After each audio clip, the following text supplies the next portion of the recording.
Hello, everyone, and welcome to Burn the Ship, the podcast that helps entrepreneurs go all in on their business, and we introduce them to people that can help them do so.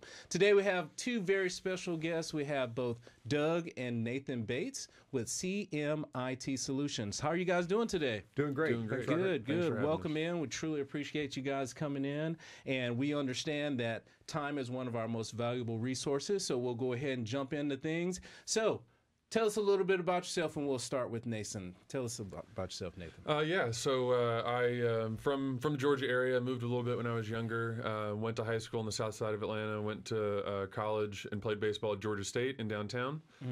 Played 8 years of baseball professionally in the Los Angeles Angels organization. Retired in the middle of the season in 2022. And our location on the northwest side of Atlanta opened in the fall of that same year.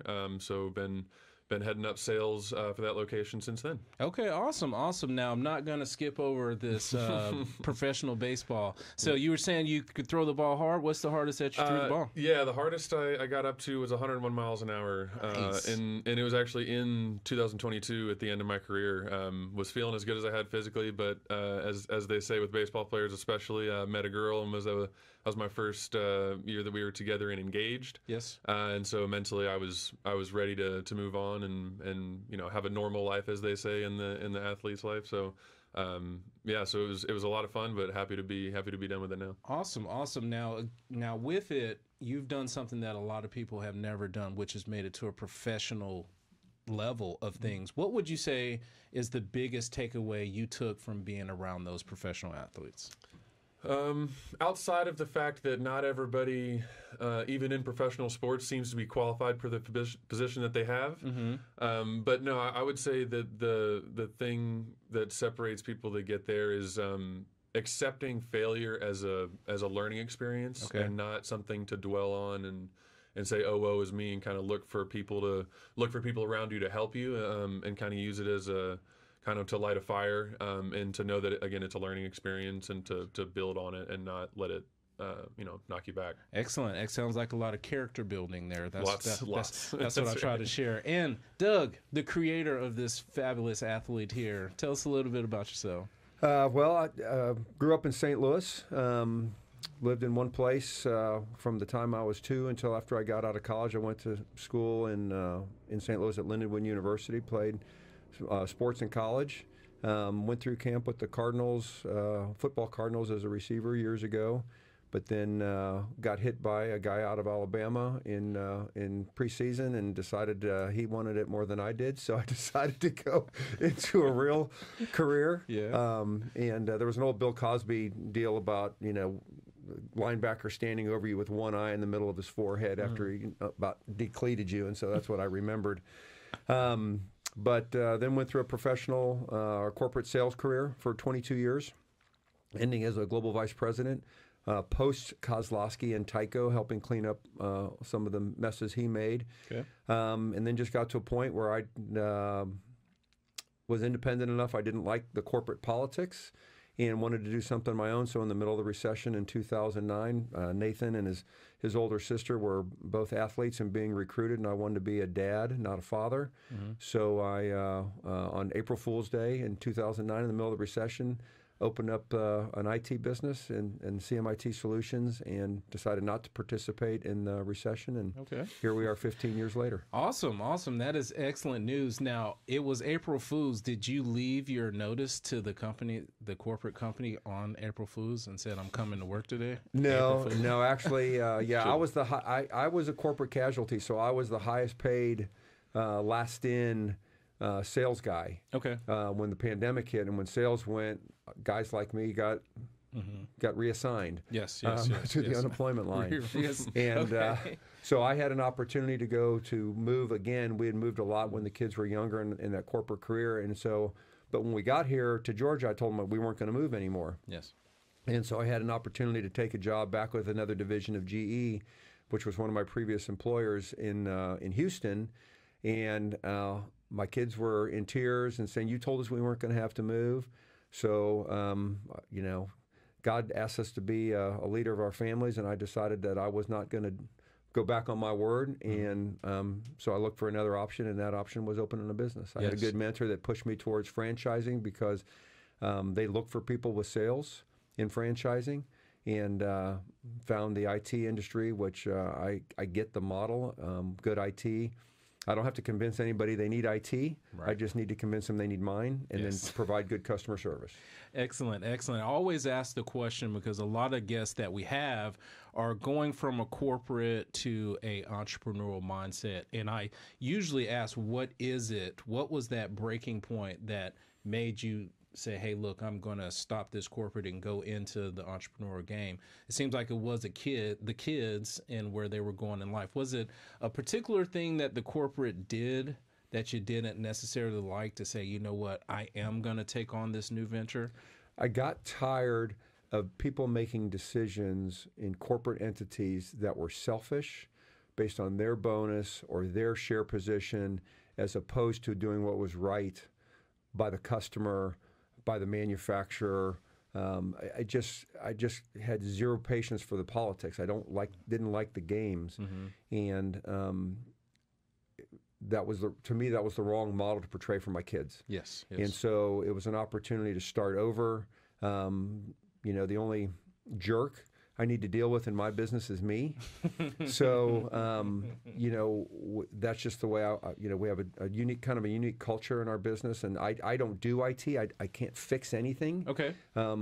So I'm not conflicted. My focus is on making sure we're providing the right services, and Nathan's focus is making sure we're providing the right services for the customers so they can be as profitable and as successful as possible. Okay. And if I have to change a product stack, or if I have to get a smarter technician, then I'll do that, because I'm good on the P&L side and the customer service side, and I just make sure we get the right seats in the butts on our technical team to deliver the service. Right. As we talk about CMIT, tell us what is that you're offering? What are you doing? So we do managed IT services for the small business market. So really 10 to 200 employees. Okay. We do all things IT, everything from, if it beeps or blinks, we're involved. Okay. Now, one of the things I've been hearing a lot about is the cybersecurity. Is that something that you guys deal with as well? Absolutely. Matter of fact, it's becoming more and more a part of what we do. Compliance. My VP of IT, Nathan, and I have all been to some vendor conferences in the last 3 months, and everybody's talking about compliance. Everybody's talking about the impact of AI, not only for what it can do for the organization, but what it's doing for cyber criminals, how they're using it against us. So that's a huge part of the security stack that we provide our clients, is the options based on their needs, their requirements, because you have FINRA for financial services, you have HIPAA for medical, you have CMMC and ITAR for government. I mean, there's all sorts of compliances now. There's WISP now for accounting. So they're all 80% the same, but enough different that you have to know. And then what is their budget associated? What level of that compliance? There's different levels of CMMC depending on how far in the government food chain you are. Okay. So that's all a part of. We do free assessments with our clients to find out exactly what they need, what they do, and then we customize plans for them. Is it one of those things where you can help clients all over the country because you're able to route into things, or do you like to just stay local? How does that business model look for you guys? We have CMIT is a franchise, so there's over 200 locations nationwide. So we have the ability to provide support all over the country. We actually have a number of manufacturing clients that have local headquarters here or a headquarters someplace else, but we can provide feet on the street, and we have one that has 8 locations in 6 states. And we provide feet on the street, but we do 80% of what we do is remote. But yes, we have a number of options and a number of clients that are national in scope and scale. Yeah, that gives me a good picture frame of what it is that you're doing and how you're helping businesses out there. Nathan, I wanted to ask, as you've been out and about networking, who have you found to be a good referral partner? Like with us, we're a credit card processor, so bookkeepers, CPAs, those website developers, software developers, those are great referral partners. Who have you found to be a good referral partner for you guys? Yeah, I would say we actually kind of fall into that same loop. CPAs are great referral sources for us, merchant payments actually. Yeah, exactly in that same frame. Attorneys. Yeah, professional services, software developers, web designers, because a lot of us get in the technical environment, we all kind of get pooled together. And while we do, like he said, anything that beeps or blinks, we take care of and support. There's a lot of other people that either help us or kind of supplement us in certain ways to help provide the best services for our clients. So anybody in kind of that technical environment, or professional services, legal. Yeah, because people think, oh, you do websites. Oh, do you do IT? Well, no, they're different. Oh, you do printers. Do you do IT or copiers? Well, no, it's different. Telephones are different. You worked for AT&T, so the technologies, the skills for the technicians behind the scenes are different to the client sometimes. So we have a number of that stuff that we can do, but then we find partners like yourself that do credit card processing because we don't. We have web developers that are partners because we don't do design websites. We don't code. We don't do app development. So we have partners in those areas, but we like to broker those relationships so we can control the customer service that the client gets. Okay. Yeah, that's good, because I always like to find out exactly what it is that you're doing, who's a good referral partner, because it's a bunch of entrepreneurs that are watching the show today. And as we talk about those entrepreneurs, we like to talk with the business owners to talk about some of those skills that you have acquired and nurtured over time. And when we were talking in the brief, you said about your entrepreneurial spirit. Can you tell us a little bit about that and how that can help some of the entrepreneurs watching today? Yeah, so as I mentioned earlier, I started as a resident sales rep. And so a lot of the resident sales reps for corporate entities would rely on their regional offices to provide them support. I always felt like a burden doing that. So I always asked my regional support staff, teach me what you do for me, so that I'll book my own hotels, I'll book my own air travel. I don't need to treat you like an admin to do that. How do I process the refunds, or how do I process the pricing authorization requests? And so I learned to be autonomous in that regard, because I felt I could better explain it to the client if I understood it and did it myself. There's an old saying that as a leader, never ask somebody to do something that you're not willing to do yourself. And so I liked doing that myself so I could control the process. I knew where it was. I wasn't dependent or relying on anybody else. I once had a sales rep when I came into a new position as a leader that his nickname by his clients, my customers, was working on it. And I'm like, how did he get that name? He says, because every time we ask a question, he says, oh yeah, I'm working on it. Yeah. That's not a reputation that you want to have. And so I fought against that when I got into those residents. So as I moved up the food chain, I understood the process, I understood the steps, and I touched everything on the commercial side of the business. I wasn't just a sales guy. I became a marketing guy. I became a product management guy because I was in product management. I understood pricing. I dealt with the plants as far as how to build cost structure, right, and understand how to price products, what margin expectations you need. When I was at GE, I went to some of their Crotonville classes, which are world-renowned, kind of like a MBA in a week kind of thing. So I learned about finance. So everything from the P&L side I got exposed to, and running my own P&L within these businesses up until I worked for Tyco, cleaning up, I'm lean process certified, I'm a Six Sigma black belt, I've been through SOX, certification. So having gone through all these processes, you learn how to build the processes, document the processes, and then implement the processes, which all apply to running your own business. So when I now run my business, people are like, oh, well, how do you know how to run a business? All you did was sell. No. You gotta expand into those other avenues and learn the fundamentals and the principles, because those are the pillars on how to run a business. Yeah, that's an excellent answer. I've dealt with small businesses for a long time. 20 years is how I've been dealing with businesses, but doing credit card processing, I realized a lot of business owners are great at what it is they do. They can change that water heater, they can fix that fuse box, and they can get that toilet all squared away, but they don't know the business solutions and how to actually keep it going. And it seems like you have an advantage because you actually know those processes, and that's a great thing for our entrepreneurs to hear. It is great to be good at what it is that you do, but you have to get off the zero turn so you can see how to make it all work. So that's a good set of advice. It's the old saying, right? Work on your business, not in your business. Yes, because you can't scale, and I think that's where a lot of people struggle if they don't know how to cross that chasm of how do I actually run my business and not be conflicted. Where it's easy for me, and I work with a lot of CMIT owners. I mentor a lot of the other CMIT owners that come from a technical background that struggle with letting it go, or when they get in front of a customer, and Nathan has seen this, all they want to do is talk about the bits and the bytes and the RAM and the processors and the new technology. Yes. Yeah. Most clients don't care. Right. I just want my stuff to work.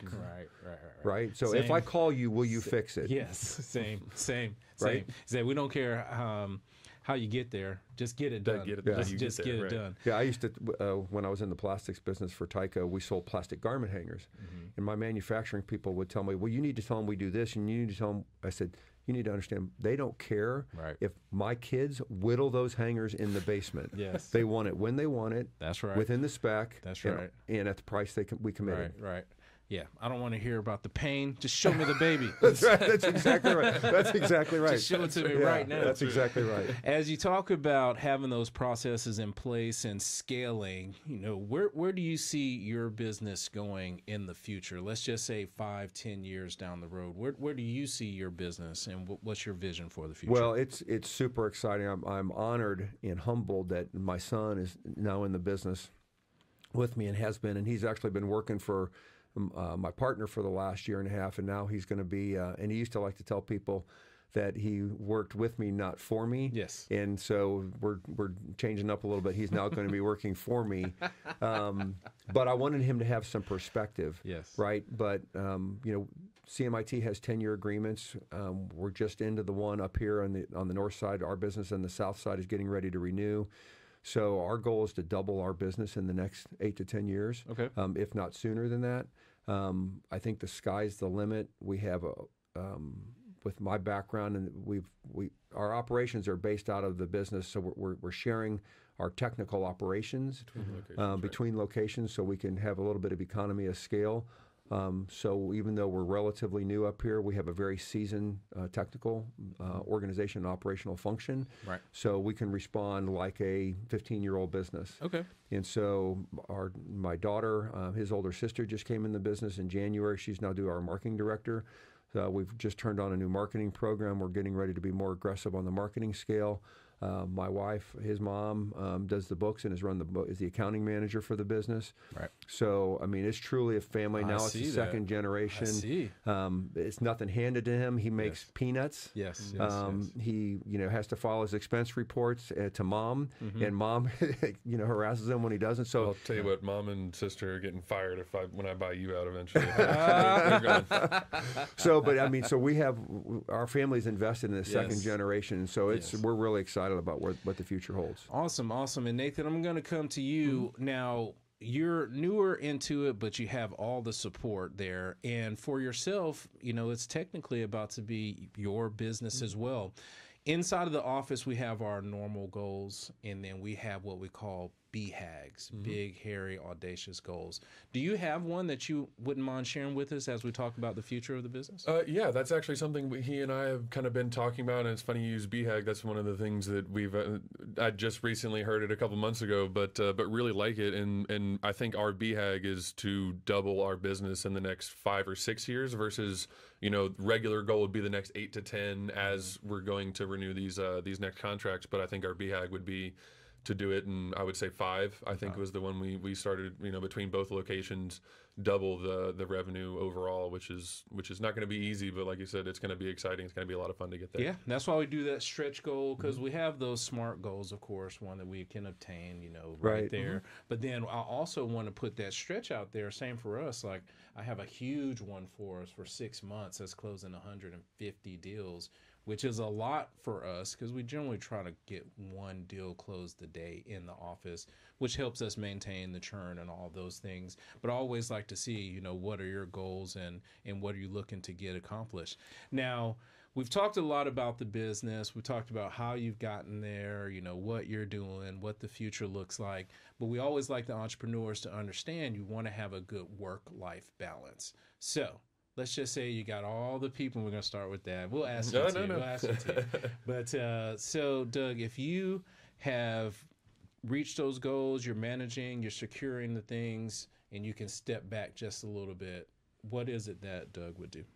I'm looking forward, hopefully soon, to be a grandpa. Okay. We're both our kids are up here on the north side. Now that I'm investing in the business up here on the north side, my goal is once they start popping out grandbabies, I'm going to be up here on the north side because my parents divorced when I was young and my dad moved away. He had a corporate career. When I got out of high school, he moved away. And so I've been very intentional about my design by buying this business as being an anchor so the kids knew where I was. Mm-hmm. So I'm not going to be in their garage, but I'm not going to be far away because I want, and my wife is with me. We want to be there. We want to be involved. We want to be engaged. Mm-hmm. And so that's my goal is to be here for the kids. So in the back of your mind, have you chosen what it's going to be? Are you going to be Grump? You're going to be Pop? You're going to be... I'm not that guy. I don't have to have a name. Okay. Grandpa's fine for me. Grandpa? Okay. I'm good. Do you know if your wife wants to be Lolly or Mimi? Or she's a little more selective, so all I know is that there was one Gams is one she said absolutely not. Okay. She said this is some research I need to be doing because I'm gonna start planting names in their heads, so just the ones they don't want. Right. Yeah. My mother-in-law said she doesn't like grandma. No, so grandma. But I will also say I'm actually living my best life. I'm so blessed. Yes. To now be to have my kids want to be in the business with me. This was not mandated by them. They both went and did other things and have come back. Okay. So we're truly blessed. So the next 10 years, my work-life balance is actually working with my kids. So I'm just super blessed. Awesome. Now, I know you're just getting going on your journey, Nathan, but let's just say, all right, you've doubled the business in the 6 years, and then you turn around and triple it in the next 6 years. So in the next 12 years, business is booming, and you can start to take a second. What do you think in the future, a decade or so from now, that you would like to do? Well, I know you said work-life balance, but now then once you started saying that, my another goal of mine long-term would be to buy him out of the business earlier than he wants so that he can retire, because with his personality, it's going to be very hard for him to retire and not do anything. Yes. But maybe a consulting role after I do that. But kind of the same as him. I mean, my sister and I have a good relationship. I love my parents. We're all going to be close. I love my in-laws. My wife and I, in the next 10 years or so, are hopefully, she's an anesthesiologist assistant at Northside Cherokee. Okay. So again, we're going to be there for a long time. And I think from the 8 years of always being on the road playing baseball, being gone 8 months out of the year, always in and out of hotels, being anchored, being married, having a house, having a part of Atlanta that I can now call home, just continuing to enjoy and to explore that and to be with my family and play some golf here and there. And even though I don't play baseball anymore, I still like slow pitch softball. I'm a very active, love all kinds of sports. And so just doing that and enjoying every day is really the simple things that, most people think of about normal life. I was deprived of in the summer for 8 years. Everybody gets to go on vacation. I'm just starting to enjoy that. So that's it. Yeah. The probably 15 before that when you started travel playing ball, when you were little. I'm sure. Playing baseball and basketball in high school and alternating seasons and never getting to do anything. Yeah, everybody always asks, well, what did your kids do on spring break? I said they'd never had a spring break. He was playing baseball and she was swimming. So right, even in college, you get the week off for spring break. You know how that works. You don't, not baseball players. You're sitting there in the ghost town that's college. Right. That's right. It is what it is. Just chilling out. Yep. Now, I definitely appreciate you guys sharing both about your business and personal. Whenever we have someone on, we want the entrepreneurs to understand, because the purpose of this show is to help them to continue to move forward. As you guys know, in business, you can get going, have great ideas, but then stuff happens and sometimes you get stuck. And you guys sharing your story, we believe, is going to help someone along the path. Now, how is it that the people that are watching today can get in contact with you? So the best way to get in contact with us is you can reach out to us. My email is dbates, B-A-T-E-S, at cmitsolutions.com. His is nbates at cmitsolutions.com. My number on the south side is 770-731-0824. The number on the north side is 770-628-5654. Or you can go to our website, www.cmitsolutions.com, Atlanta Southern Crescent, or Atlanta Northwest.